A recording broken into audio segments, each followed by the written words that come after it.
All right. Welcome to the worst, Chad Austin. Today I got a guest with me.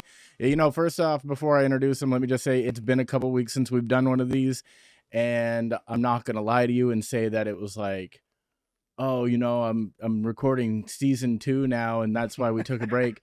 Because what the fuck does season 2 of a podcast even mean? Yeah, it always means there's a break.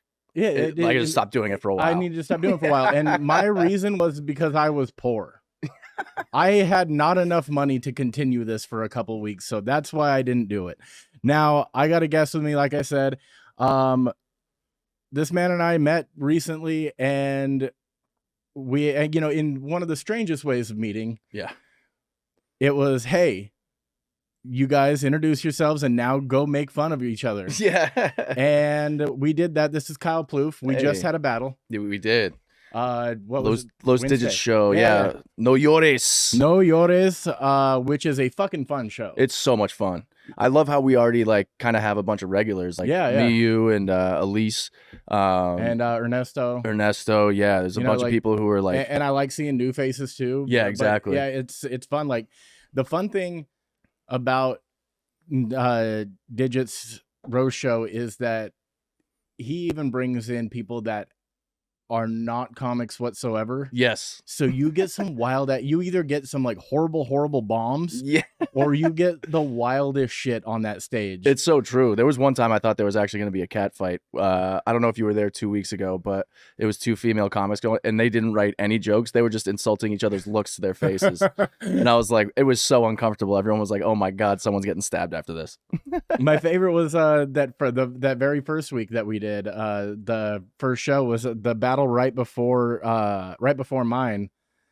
The second to the last battle was that big ass Mexican fool where he just sounded like he was like a little wired up on something, and he just never stopped talking.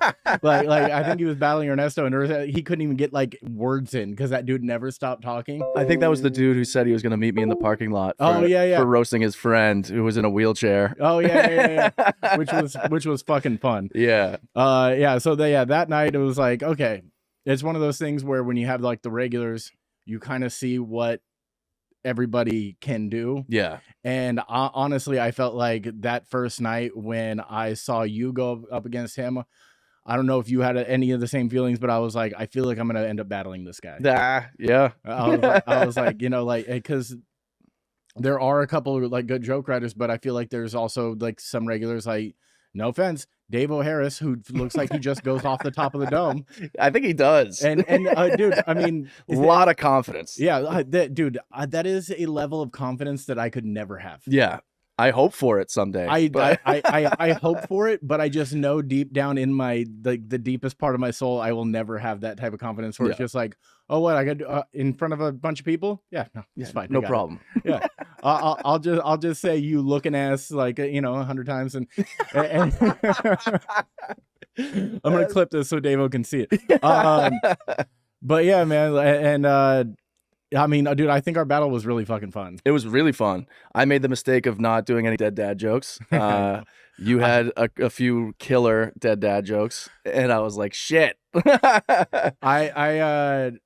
I thought to myself after I wrote the first one, I was like, okay, I can go in a different direction with this. Yeah. Or I can just drive it home until the point where either people are fucking sick of it or they're just like, and I got one judge that was sick of it. Yeah, exactly. She told me, she's like, I'm voting for Kyle because you had 3 dead dad jokes. And I was like, yeah, I know. 3 out of 5 ain't bad. That one, the first one you came out with, I think you said, Kyle's dad and brother committed suicide in 2016, and it wasn't the first family thing he was excluded from, but it was definitely the last. I was like, oh shit. So I spent all day thinking about like, I was like, what's going to be the order of my jokes? And I was like, should I go out softer and do the Louis Anderson joke first? Yeah. And kind of just like, I was like, no, because that's misleading. Like my shit is really fucked up. The stuff I'm about to say is really fucked up. So I might as well just start with a really heavy one and see how everyone relaxes. Well, that was the problem with my strategy is I wrote like 2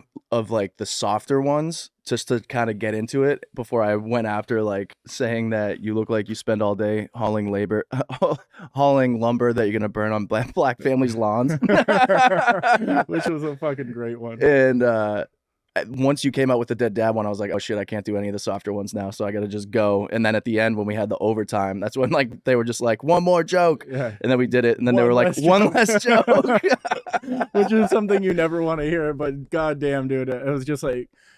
I honestly was going to be okay with the fighting it out with 1 minute of stand up. Oh, I was just like, I haven't done stand up in like a few weeks, so I was just like, oh, I don't know if I want to do stand up right now. I know, dude, because like I think I've been like in the last couple of weeks I've been up like twice. Yeah, and I was like, so I just started scrambling in my brain. I was like, I have stuff, I just have to remember it really quick. Yeah, exactly. This is where it's gonna go. And but yeah, then it went to audience decision, and then it like went to, 10 times. it went to audience decision, and then it went to audience. Like it was so fun because it was such a close battle, and like there's sometimes when you watch somebody just get fucking torched, and then they're not good, and they don't have any comebacks, where that can be really funny too. Where it's just like, damn, dude, this matchup was so fucked. Yeah, but the ones where everything is like really is satisfying, all the way down to the end, like I love that shit, and I'm glad that we were able to like provide that for people. It was the first battle I had that I had something just absolutely bomb, like not one, it was less than a bomb, it was like worse. I wrote the joke because you told me you had slept with like a soldier's wife when he was on his way to boot camp. And I was like, it's fucked up because this dude went to war and came back, and not once did Chad thank him for his cervix.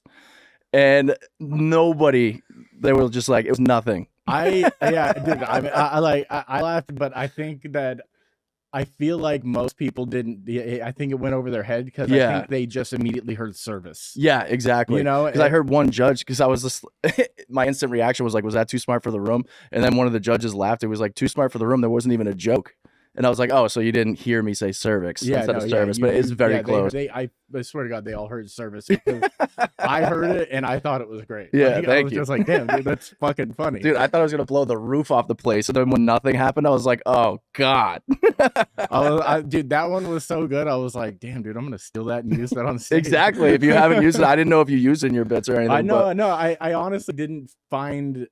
I haven't found a good way to tell an audience that I fucked somebody's wife while they were serving our country, but that one is that one is a good little pun on the fact of everything. I mean, veterans have been treated worse, so it's not the worst thing that's ever happened.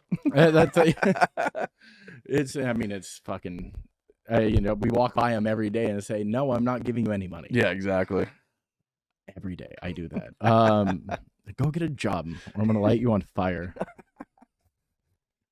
Okay, dude. I mean, tell people a little bit about you, because I know we just met, so I don't even know much about you. I know I know all of the dirt. Yeah, all the ammo I gave you for the roast battle. I know all of the shitty things that have happened. Yeah, exactly. So like, just a little bit about where you're from, what you do, and how long you've been doing this. And all that stuff. So I grew up in Boston, in the actual city, in a part of Boston called Dorchester, and then moved to the suburbs for high school. Graduated from a town called Weymouth, and Weymouth is famous for George Jung, who is the guy from Blow. Yeah. That the character Johnny Depp's character is based off of, and so it's a town known for a lot of drugs, a lot of coke, a lot of heroin. I hightailed it out of there, went to college. When I graduated college, I went immediately to New York City, spent 6 years in New York City, and then came out here. I started stand-up in 2006. Okay. So I was a sophomore in college at that time. And then, I went to New York, was in, a lot of the clubs there for a few years, and then jumped over to LA, and I've been here since 2016. Okay, so 2016 is when you hit LA. Yep. But what made the shift? What was just like, I got to get out of the East Coast? It was New York. I thought I was gonna love it, but it's not a good place to struggle. It's not a good place to be poor because it's just so expensive in every single way. Yeah. You live in an apartment smaller than this stage for like $2,500 a month, and it's just like, it's brutal. I had a lot of friends out here that didn't make a lot of money, but they made things work. It's cheaper out here. People don't believe it, but it definitely is. That's one thing. It's just like, people don't believe it. People like I'm from Palm Springs area, which is extremely skyrocketing in price right now. But when I first moved out here, I had people be like, "You pay how much for your place?" Mm-hmm. And I'm like, "Well, no. no, like you don't understand. Like it's kind of it kind of balances out like what I was making in the desert versus what I was paying, and what I'm Yes. making now versus what I'm paying. It kind of balances out. Like I'm the same 100%. amount of poor. Yeah, Right? exactly. But so it's just like, but I've been to New York, and I mean that one week, like it's the one vacation I've taken in the past 10 years, but it was like that 1 week there cost me so much money Yeah. just to hang out and see everything, and Yeah. you know, go do things at night, whatnot. Like it's not a cheap town. And I even stayed with a buddy who lives in Harlem, Yep. and you know, he's just like, yeah, you know, like, you know, 20 at the time, which was like what, 2015. It's like, yeah, 2,200 a month for this little place in Harlem. And like, you know, it's not like a gentrified area of Harlem. It's fucking Harlem. Right, You know? exactly. So it's just like you're paying money no matter where you are in New York. Yeah. And I mean, luckily for him, like he got a decent deal. But I've seen other homies places that are literally a tiny box. Yeah, we had a place in Harlem on 132nd and Broadway, and that's right in the thick of things. And you know, we stuffed 5 people into an apartment that was like $4,000 a month, and we were just like, let's make it happen. And after a while of that, I was just like, all right, I'm gonna gotta go. And no, here in LA, it's just like you have green grass, you have palm trees, you have like space. It's not like everybody's on top of each other. Yeah, no, So that's the one thing about New York is like I really liked it when I was there, but at the same time I was like, it's so yes, LA can feel congested, but like New York is congestion. yeah, Like literally. it is. You are stacked on top of people no matter what you do. You're riding in a subway, you're walking on the street, you're fucking living in an apartment. You can hear everything everyone below and above you Yeah. is doing. It's fucking, you know, it's rough. At least, you know, like right now I live in Studio City, and we happen to find out like a great little complex where, I mean, I'm surrounded by these giant trees, and there's fucking squirrels running around. It feels Yeah. like I'm not even in the city. Exactly. And then 10-minute drive, and then I'm in the heart of this, where, you know, there's some dude jerking his dick on the sidewalk, and Hollywood, baby. you know, it's where all the magic happens. Exactly. So, you know, it's like, but I get that, man. Like New York can be rough. Yeah, it's brutal. I'll go back. I would live there again if I was making like well over 6 figures, but that's the only way I'd ever go back. No, that's what I've said too. Like, Yeah. I would love to like have a chance to live in New York, even if it's just for a little while. But like, I would need to be stable. Yeah, exactly. Like so stable where like the type of stable where you're not like checking your bank account every day. Stable, Yeah, you know? exactly. You know, like, that kind of shit. Just like, oh no, yeah, I am good to go out and to dinner with you guys. Yeah, That's fine. exactly. That's how it was in New York. I wouldn't be good, and I'd be like, I know this is gonna overdraft my account, Yeah. but fuck it. No, yeah, I'm hungry. I'm hungry, and I want to see people that aren't my 5 roommates inside this tiny little box. Exactly.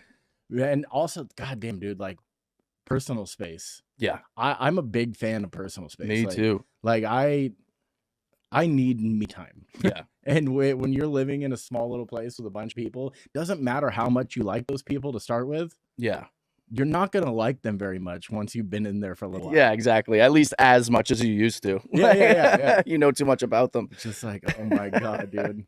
Like People I who know- invite themselves into your room without knocking. Like, Yeah. what are you insane? I had roommates that did that would just open my door. I'm like, what the fuck? what are you doing? Yeah, I could be jerking off right now. Like, and also I know what time every single one of you shit every day. Like, Oh, I yeah. don't need to know that. Yeah. It's just it's fucking ridiculous. Okay, I got a couple news stories, and this is something I always do. I pick weird news stories, and then I pick topical shit that would relate to, you know, either, you know, comics, whatnot. And but the first one is a strange one that and I think that like Twitter and like Instagram and all that stuff is really kind of finding my algorithm, Yeah. because this one just popped up into my feed and I was like, oh, they're starting to know me.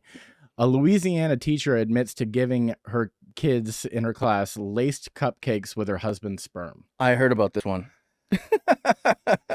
Now, so she has cupcakes laced with her husband's sperm, so they're cum cakes. Yeah. And okay, so a Louisiana teacher, wait, this is the New York Post. They had to add this. It says a sick Louisiana teacher. They want you to know right off the bat how they feel about her. Okay. Like, and also we need to get into this a little further because I need to know how old these kids were. A sick Louisiana teacher has pleaded guilty to giving her students cupcakes laced with her husband's sperm. Cynthia Perkins, age 36, admitted to a slew of disturbing sex crimes, including child pornography, second-degree rape, mingling of harmful substances, and she took a plea deal in Livingston on Monday. So the fact, I mean, it's kind of crazy that they gave this bitch a plea deal. They really buried the lead with that one. They're focused on the cupcakes, but Right? she's got child porn and raping people. Yeah, dude, shit, second-degree rape Let's talk about and her child baked porn. goods. And it's just like, let's talk about, the load that these children ate. It's, and then her now ex-husband Dennis Perkins, her and her now late husband Dennis Perkins were arrested in 2019 on more than 150 sex crime related charges. Oh my God. Wait, did you say late husband or ex-husband? Yeah, I said late the second time. It was supposed to be ex. Oh, okay. It's like he's dead now. he hung himself. Yeah. He's wishing he's dead now. Yeah, so it's I mean, really though, the cupcakes seem to be the least of the worries. Very much so. 150 sex crimes. How is this woman teaching? I mean, I understand that it's Louisiana and not everyone wants to, do that job there, but fuck, man. Yeah. Cynthia was also hit with a harmful substance charge after she put Dennis's sperm into cupcakes and gave them to her junior high students. Oh my God. Okay, so these kids were at the very most 14. Yeah. So like between, dude, my daughter's 12, in junior 13. high right now. Yeah, that's crazy. That's fucking, God damn it, dude. That one. Now finding out the age Don't of the eat kids, any of the teacher's cookies. No, dude, I'm going home and giving her a stern talking to. I'm like, listen, I understand that you have this thing called Free Fridays where they play games and everything, but if the teacher ever brings in baked goods, no matter how delicious they smell, they might have cum in them. Dad, what's cum? Oh, now I have to get into this. Yep. See, when a man loves a woman, or when he just has an erection, for any reason, for the wind blew, because because he woke up, and he on his right side and rolled over and said, "Hey, how you doing?" I mean, it's fucking ridiculous. Like, how do you even explain to a child, like, and also, I don't know. Did it? I want to know how they found out that. Like, maybe she just admitted to it, because it really doesn't say. They gave the cupcake an ancestry DNA test. They're like, they what they did is, like, the parents of the students were doing, like, 23andMe, and then they did it on their kid, and they're like, why do you have Mr. Perkins DNA? It's like, you're not Irish at all. I don't understand how this is coming up. Oh, that's fucked up. Oh, my. Oh, yeah. So they're scheduled to face trial in May on 150 criminal charges. Wow. And this is my favorite part of the article is Cynthia resigned from Westside Junior High School the day after her arrest. So she didn't get fired. She resigned. Oh, that's beautiful. Holy shit, dude. With dignity. With dignity. She's, like, I don't think this job is for me. I'm really into why just have an OnlyFans. Yeah. Like, every other bitch I know is doing it. Like, have an OnlyFans and do it get an Etsy store. Yeah, fucking with cupcakes. Yeah. They'll sell out in seconds. Dude, mukbang a fucking baker's dozen of cupcakes, like, and do it on OnlyFans. Like, I mean, there's I can pitch you many business ideas to make more money than you made as a junior high school teacher in Louisiana. Like, I mean, at the highest level, I would say $32K. Yeah, and that's probably being very generous. Yeah, for a fucking middle school teacher in Louisiana. Yeah.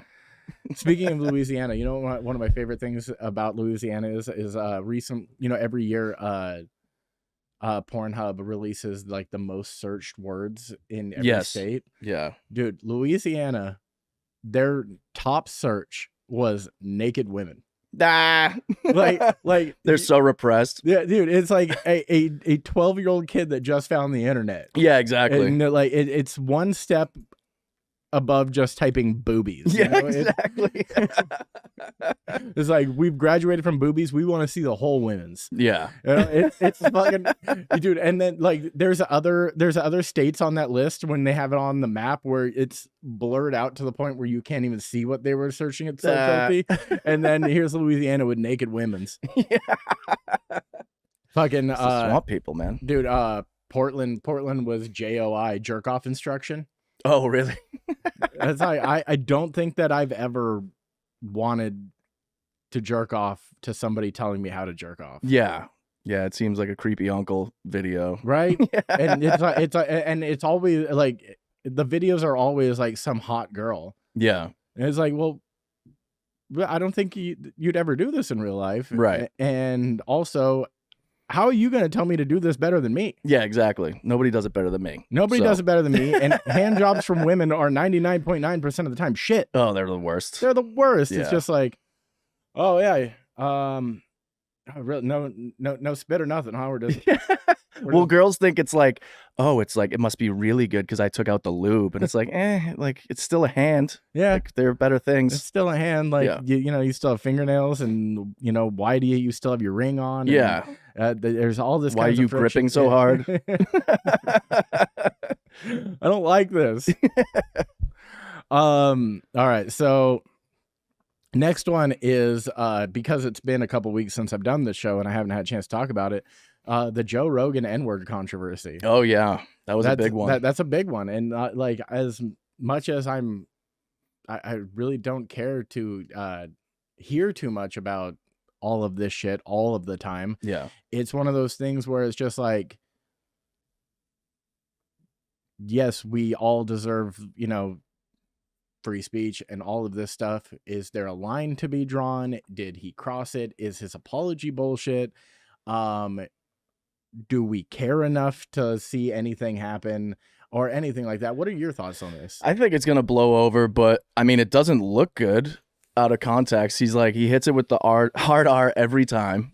I think it's just, you don't have to say it. You don't have to be the guy to be like, oh, I could say it just because it's in context.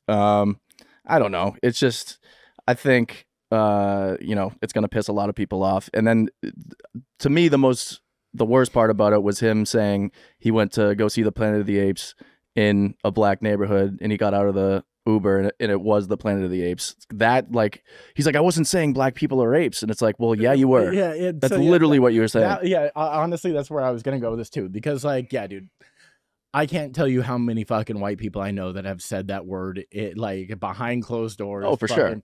While singing along to rap songs, this, that, and the other, Yeah. whatever it may be. Joking or not, it's been said way too many times. And the man speaks on camera for fucking 15 hours a week? Yeah. 3 hours each show, 4 shows a week, whatever. Right. Like, he is going to get to a point where he's just like, I've run out of words. Yeah. Well, here's a new one. It's so crazy too, because he has the best bit about the N-word in stand-up, in my opinion. Because he says, he goes, I never say the N-word. I would never say the N-word unless I'm positive black people are not around. And he goes, and even then, he's like, it's not me being angry. I never say it. I just open my door. I see my friend there. And I go, what's up? Look around for Yeah, exactly. It's like every white guy does that. It's like something even black people laugh. I say it to my cats every day.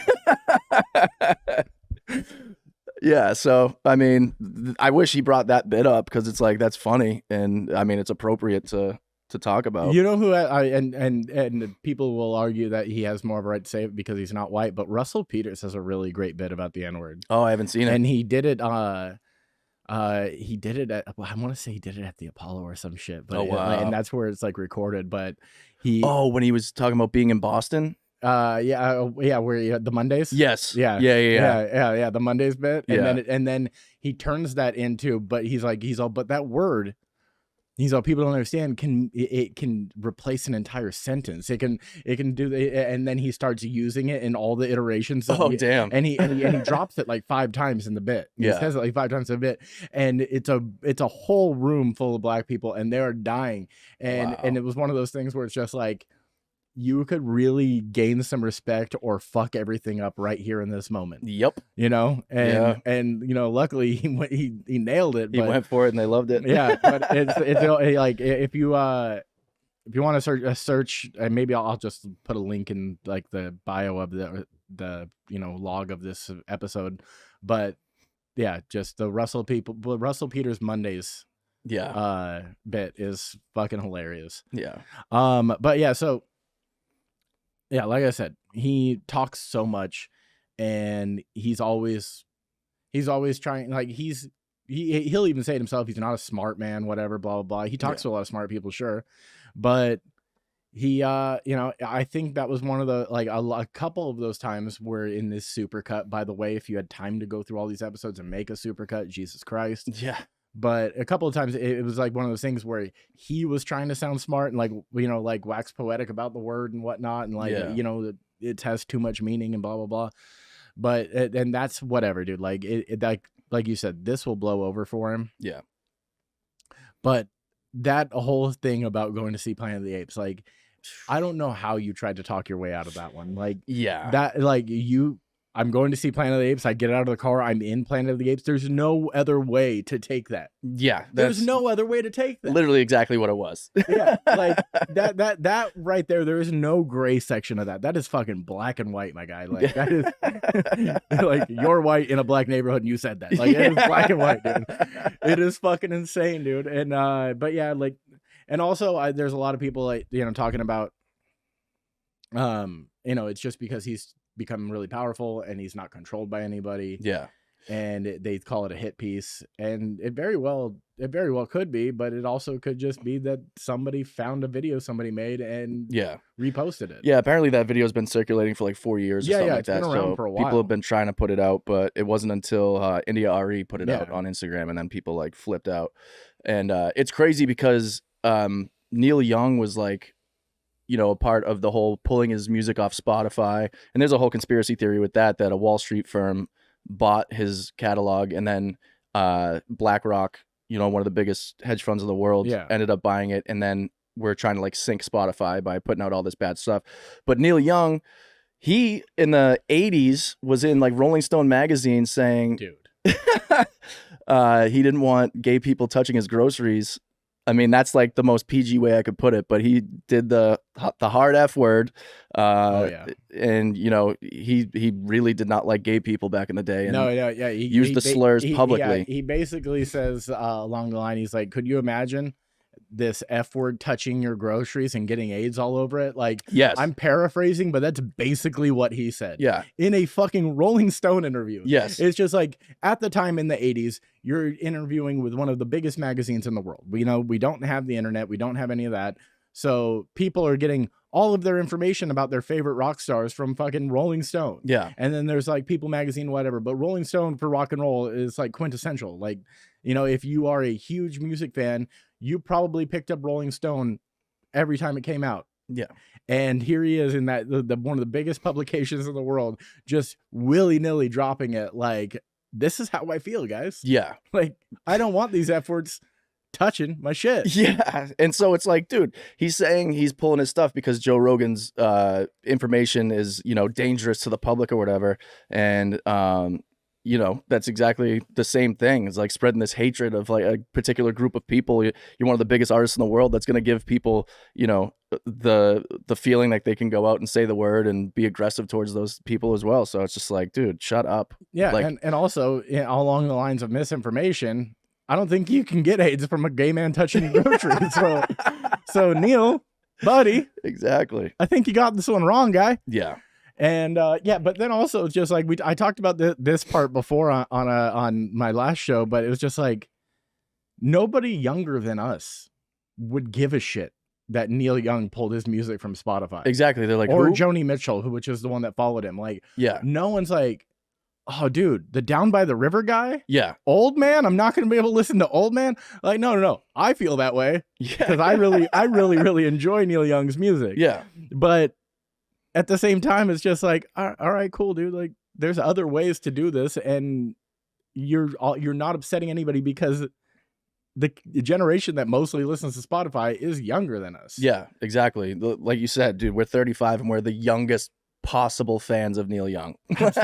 Absolutely. There's nobody, and that's because, you know, our parents, whoever, they played it all the time, and now it's one of those things where it's just like, we might love it because of our introduction to it, and we might just listen to it for nostalgia, but we know it well, you know. It's just one of those things where it's just like, you're really not upsetting too many people, Neil. No, this isn't, dude. If fucking Playboy Cardi pulled this shit off, yeah, like there's a bunch of 20-year-olds that'll lose their minds. Like if they took fucking Juice WRLD's catalog, you know, post mortem after, like they would lose their mind. But yeah, Neil, you're not really. I don't know, man. It's not really working out for you, bud. Yeah. Anything else to add on that? It's so funny to see like other platforms coming out too, like Jay-Z and Kanye, I think were like came out and said, you'll never see anything happen like this on Tidal. And so it's like all these people are trying to get their platforms over based on this ridiculous fucking you'll never see it happen on Tidal unless Pete Davidson wants something. Bitch. Speaking of that, dude, okay. Oh, I want to get into that a little bit because that has become, like, at first I was just like, whatever, it's just more celebrity bullshit, but that has become so funny. It's crazy. It has become so funny because it's been for months now. Yeah. Of Kanye just going on rants. And my favorite thing ever though is like I'm honest, I'll be honest, I like Kanye's music, but I'm siding with Pete on this one. But my favorite thing though is Kanye just he'll post a picture of Pete Davidson and the caption is just, look at this dickhead. Well, he also pulled a Neil Young and said that Pete Davidson has AIDS. Yeah, oh yeah, dude, publicly. That was the best. He just said Pete Davidson is gay and has AIDS. Dude, that is the type of like insults that you throw when you're in middle school. Yeah, and you got nothing else. Yeah. Well, your dad's gay. Yeah. No, he's not. My dad's not. Well, then you're gay and you have AIDS.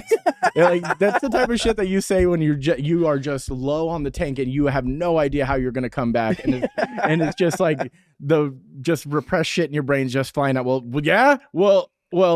You know, yeah, exactly. Dude, and then and my favorite, and another one of the great things is that he calls him Skeet Davidson now. Mm-hmm. So look at Skeet. Yeah, that dude's banging your ex-wife. I mean, and he is deep dicking that woman. Like, wow. Good for him. Right? Like, props to Pete Davidson for being such a goofy bastard. Yeah. And being able to pull as many women as he had. Yeah. And it's amazing to see how many girls are actually like incredibly attracted to like him and Machine Gun Kelly. It's like all this like heroin anemic chic type dudes. Like girls just can't get enough of it. These dudes look like they wake up at 5 a.m. to make it to the methadone clinic. Yeah, right? exactly. And girls are there waiting for it. Yeah, and then also just so nonchalant, like Pete Davidson is just like, I don't know. I don't know. She got a big butt. I guess I'll put my penis in it. Hell yeah. Like, it's just like, yeah, dude, absolutely. Put your penis in it. But yeah, dude, like, and then one of the most recent things, I don't know if you saw it, was Kanye requested that Michael Che quit SNL. Did you see that? Okay, dude, this is fucking great. So Kanye says to Michael Che, like, publicly, and I'm pretty sure this is after he like cut ties with Kid Cudi because he's friends with Pete Davidson and all this shit. And he says, Michael Che, he's like, I don't think you should be associating with my enemies. He's all, I will offer you associating. Michael Che's the head writer on SNL. Exactly. He's like, I'll offer you double your salary right now to quit that job. Wow. So Michael Che comes out with a like a series on Instagram where it looks like it's all written on a legal pad. Oh shit. Yeah, because that's what funny. Kanye's been doing. And it's like, and you know, you like swipe to the right to see more, and then the first one says, Kanye, I would never quit on my friends for double my salary. It would have to be triple at best. And shit. He's like, he's a triple at least. And then the next page goes, that's right, $90,000 plus benefits. And then the next page was like, and a pair of Yeezy Red October, size 12. Nice. And a corner office. But you know, they just completely taking the shit on everything he's saying, and that's hilarious. It's just so funny how overworked and then I mean it just goes so far into like and then Pete, I don't know if you saw this, but Pete Davidson like put out a statement. He's like, I'm not trying to get between you and your kids. And then Kanye is like, fuck you, you're never gonna meet my kids, you bitch. Oh my God, which he probably already has. Yeah, I'm sure he has. I'm sure he has. He hangs out at the compound and shit. Yep. And then he bought a house across the street from them. Oh my God, dude, which is so funny. And then like I don't know, it feels like Kanye also is kind of, maybe we're giving him or I'm giving him too much credit for being a genius, but it feels like he's also hyping things up because he's releasing a new album. So it's just like more attention on me, more attention on me, more attention on me. And then he drops something, I think it was yesterday, the day before, where he's like, I'm not releasing the new album on Spotify or anything like that. He's like, you're gonna have to buy my own media player to play my music. Oh my God! And this is like, so Donda 2 is going for $200 right now. It's wow. And I mean, if people buy it, he is gonna make so much money off that, which people will. Oh, absolutely, people will buy that shit. People buy him ripped T-shirts that he sells. It's like, what's going on? Like, for like $1,000. It is insane. Like some of the shit that he sells, it's all just like, it looks like you've been sleeping in the LA streets, like it's that color where it's like that dirty white, like yellowish white. Yeah, and then like there's a rip in the collar and like half the sleeves missing. Yep. Like, oh, $120. Yeah, it's crazy, and that's on the cheap end. Yeah, that's on the cheap end. Like shit goes up for. I mean, in the after sell market. Oh yeah, forget about it, dude. Like, up to $1,000 for a fucking hoodie and shit. Like, yep. No, I'm not doing that for a fucking beige hoodie that looks like a hobo pissed on it. All right, so. Let's get in, because we got about 25 minutes left. Let's get into the namesake of the show, which we haven't done in like not just the time off, but we haven't done in a few weeks because the last show was the 1-year anniversary show, and we were all just kind of goofing around, and I had a bunch of reoccurring guests on. So we're back to the basics with this one. So let's just start it off with, what's your worst experience with drugs? Ooh, worst experience with drugs was the first time I ever did mushrooms. It was awful. I would never recommend it to anybody to do as much as we did. Like, I know, I'll recommend. Sure. Yeah, I've done mushrooms like 100 times since, but the first time, oof, God, it was horrible. It was when I was like 19 years old, and my buddy was the one that picked up all the mushrooms. I think we had 4 grams, and I was just talking to him. I was just like, dude, I'm just going to eat a little bit at a time and like see how it goes. Just go low and slow. And he's like, dude, it won't work if you just take a little bit at a time. He's like, you have to eat them all at once. So I remember we ended up going to my buddy's house, and it was supposed to be like the safe house. And like after I start tripping, like 30 people show up, and I was just like, this is not good at all. That's like bad juju number 1. Yeah. And then one of them brought a dog in, and like I'm just like sitting there relaxing, watching the walls wave and stuff. And then all of a sudden, this dog just starts attacking 2 people in the living room, and like they were bleeding and shit. I was just like, this is taking a drastic turn. Yeah. And so I'm sitting there. I was like, I need to get out of this mindset. I need to cheer up a little bit. So then I ate what I thought was just a little bit of the mushrooms, but it was the rest of them.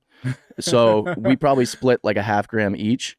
And then we had 3 left over. I just ate all of it. Oh, and so I took 3.5 grams my first time and just shot to the moon. And they were like super powerful, because the next day I ended up losing my mind that night. Couldn't sleep. I had to go for walks for like 6 hours at a time. I know those trips. Yeah, and try to chill out. I was hearing voices in my head and shit, which has never happened since. And then the next day, my buddy was just like, oh yeah, he told me not to eat them all at once because it's like, these ones are really strong. And I was like, you fucking piece of shit. Dude, I thought you were going to tell me that the dog started talking to you like in Son of Sam. Like, kill your enemies. I mean, kill somebody was Kyle. Yeah. That's what the dog was hearing in his head, because he just was really trying to kill people. I was like, I gotta get the fuck out of here. Dude, fuck this dog. Dude, actually, the first time I did shrooms, I had a kind of a rough experience too, but it was mainly because there was one person just being a total fucking bummer. Yeah. And like that will change everything. Yep. You know? Buddy of mine got shrooms and we took them, and then we were like 45 minutes in, and then another homie shows up. He's like, I want to do them too. He's like, well, we ate them all. And then he just pouted the entire night. And be happy, bro. Yeah, we're shrooming. Yeah, like we're trying to feel it. And he's just sitting there like, fuck you guys. Like, I thought we were friends. Oh And I God. was like, and then of course in my shroom head, I'm like, bud, Yeah. we are friends. What's going on?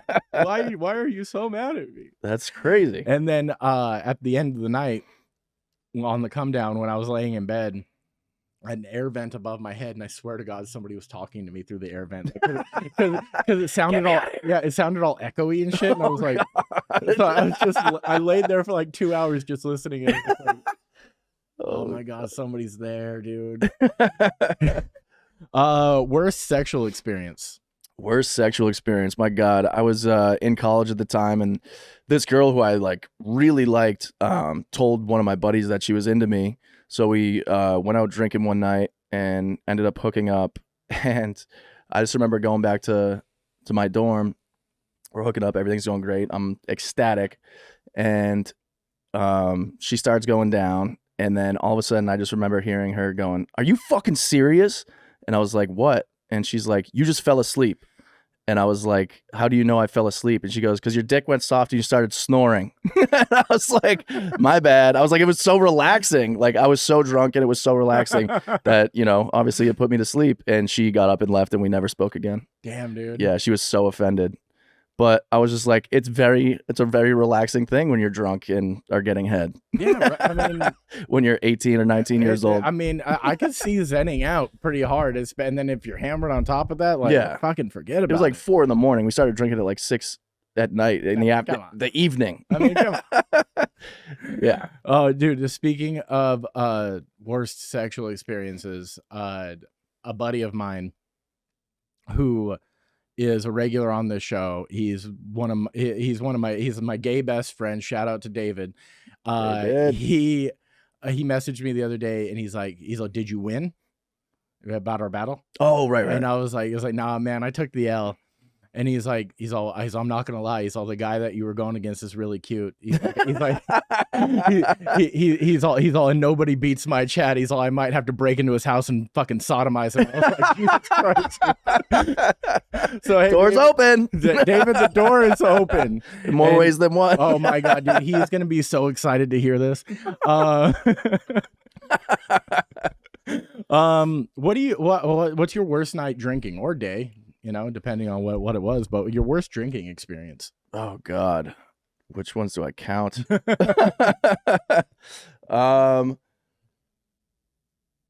Ones that I could tell. I mean, Jesus, my white privilege has come out a few times back in Boston, where I've been pulled over after drinking and driving and not even given a ticket once. Oh yeah, this actually happened. I've talked about this on my podcast, but I went down drinking when I was like 19 or 20 at UMass Amherst, which is like University of Massachusetts, one of their satellite schools. And it's a big party school. One of my buddies was going there. We were like chugging Captain Morgan out of the handle like all night. And me and 3 of my buddies were like, we got to go home. So like 4 a.m, we get in my car, I'm driving, and my window's down because I'm like, oh, I want the fresh air to hit me, and that'll keep me awake the whole time. So I'm driving, and then all of a sudden, tree branches is hitting me in the face, and I had driven into the woods without knowing, and luckily didn't hit a base of a tree anywhere. Like, yeah. I just got smacked in the face with some branches. I backed out. I had popped a tire. So I had to pull over, call AAA, and I called my stepdad and I was like, "Do we have like a tire jack in the back or whatever?" And he's like, "Where are you?" And I was like, "I'm on the side of the highway." And he goes, "Grow a fucking brain," click. And I was like, "Oh, Jesus."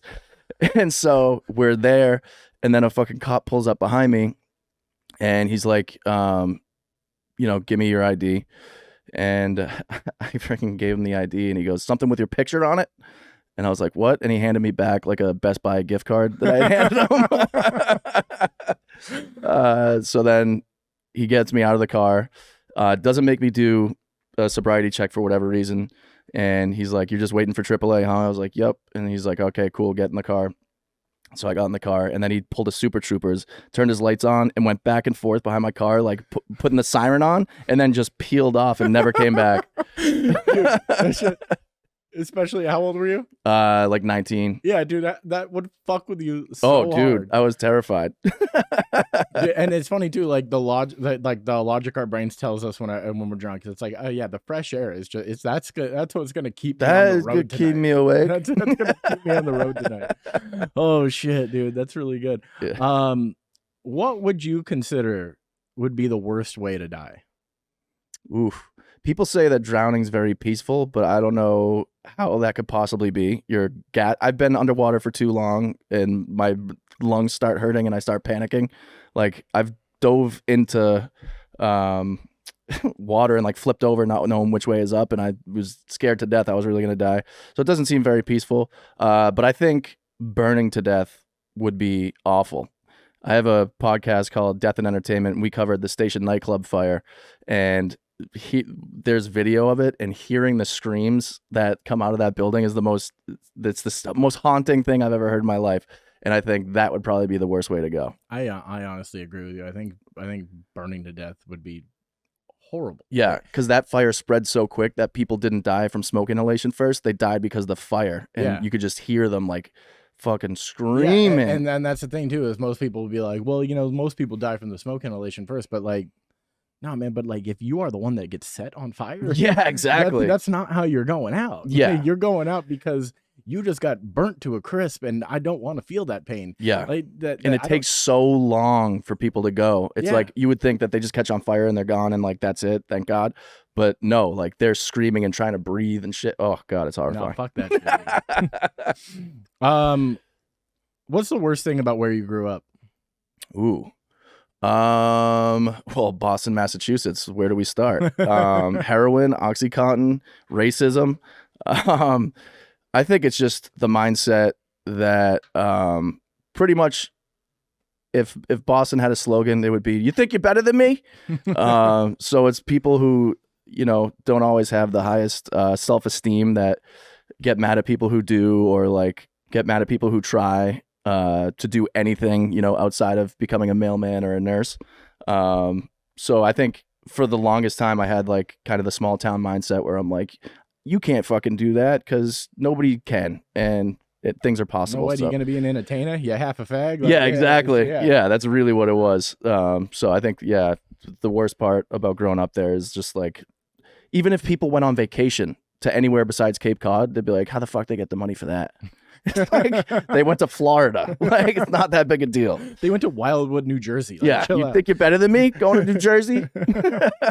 Dude, okay, so it's like 4 years ago now, I went to Boston for the first time. Yep. It was right when I was leaving the desert, and I was browsing job opportunities, and one of them that came up was this guy wanted me to run his bar in Boston. Oh, nice. Like right in the financial district.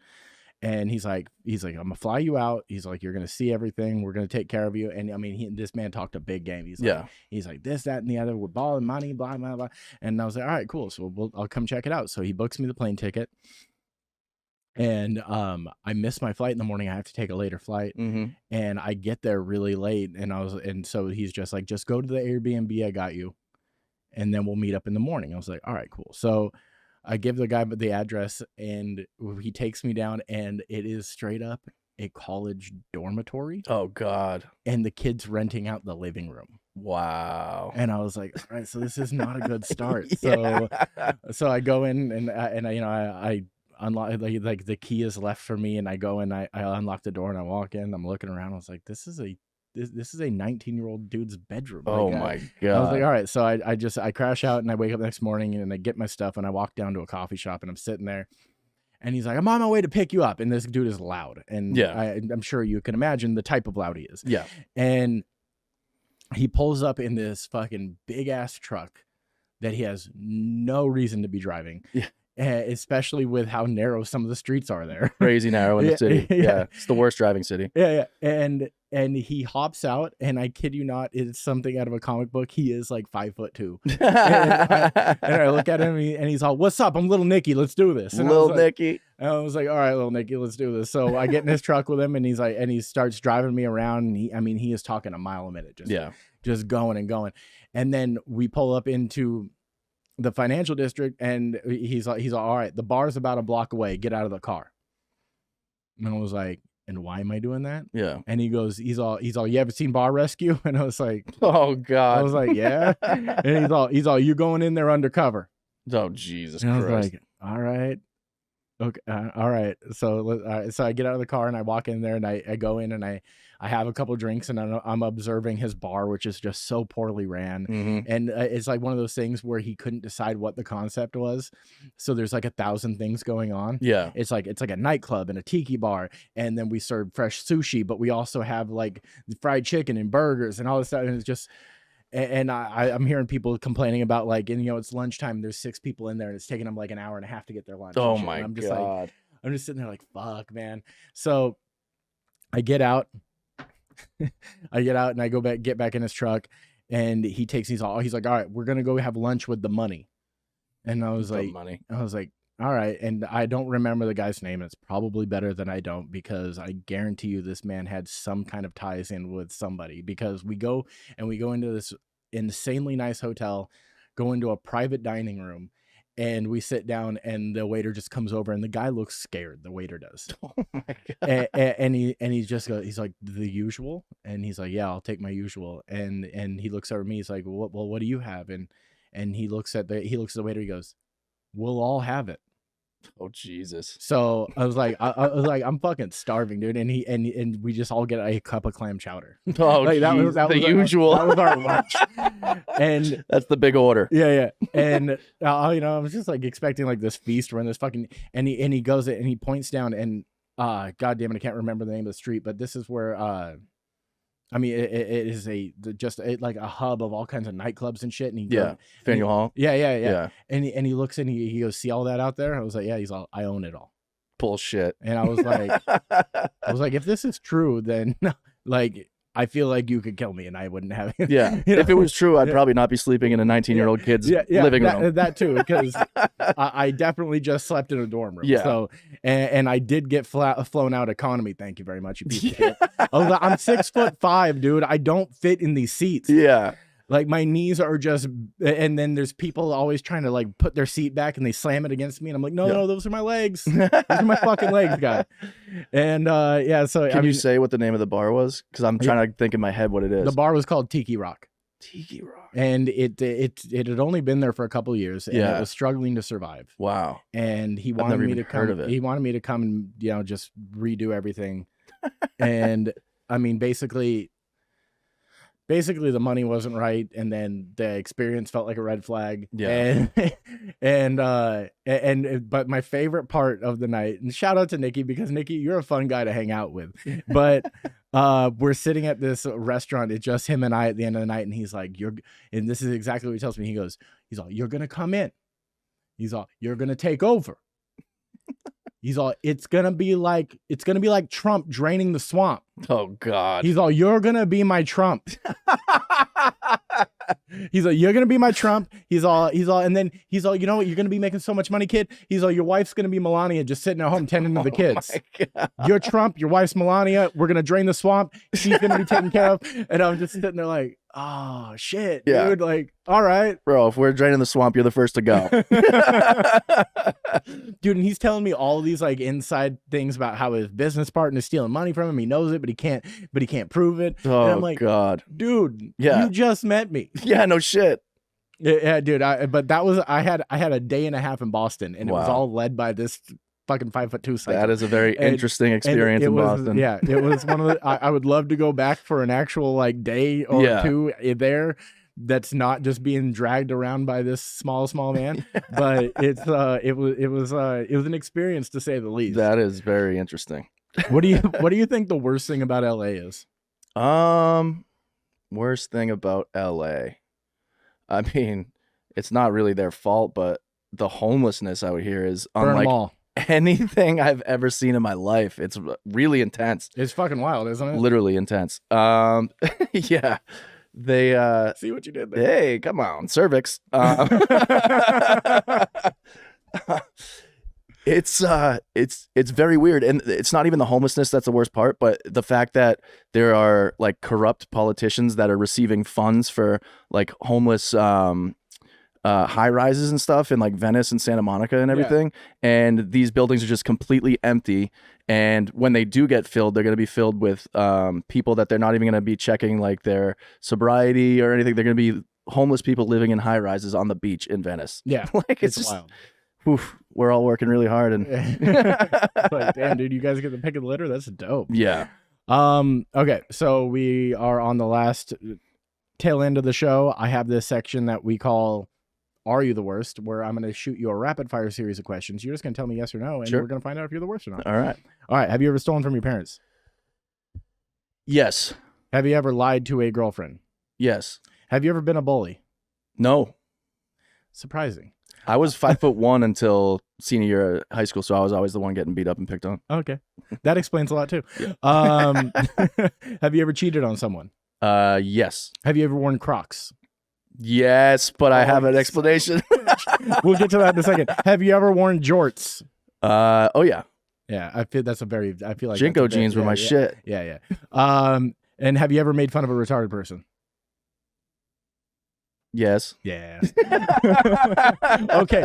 Out of all of those, I don't care that you made fun of a retarded person. Explain yourself about the Crocs. The Crocs, actually, so I own a company where I have a 20-foot moving truck. So like I'll get corporate clients and whatever. So I had Crocs hit me up asking if I could deliver like 500 pairs of Post Malone limited edition, his 5th generation Croc, and there was a bunch left over, and they're like, do you want some? And I was like, sure, why not? And I put them on, and they're actually fucking comfortable, dude. But I've never worn them outside of the 4 walls of my house. Well, apartment. I don't own a house. Okay, I mean, but that's it. I would never be seen in public. okay. I mean, honestly, that makes things so much better. But it's still not good. like it's a sigh of relief. But yeah, no, it's just that the people that choose them as their like daily fashion, it's atrocious. I don't understand it. And sure, they could be comfortable. I don't know, but they very well can be. And it's weird that Post Malone has 5 different generations of Crocs. Yeah. Yep. Wild. Okay. Last 2 minutes. Plug anything you want to plug. If people want to find me online, you can go to Instagram at Kyle Ploof.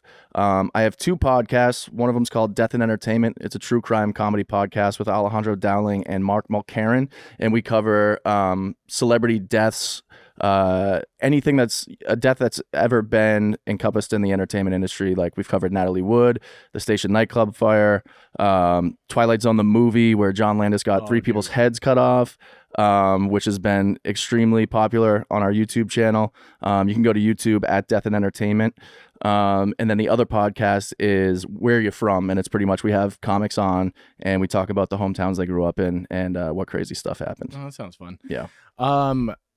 But Death and Entertainment, we need to get to the bottom of what really happened to Bob Saget.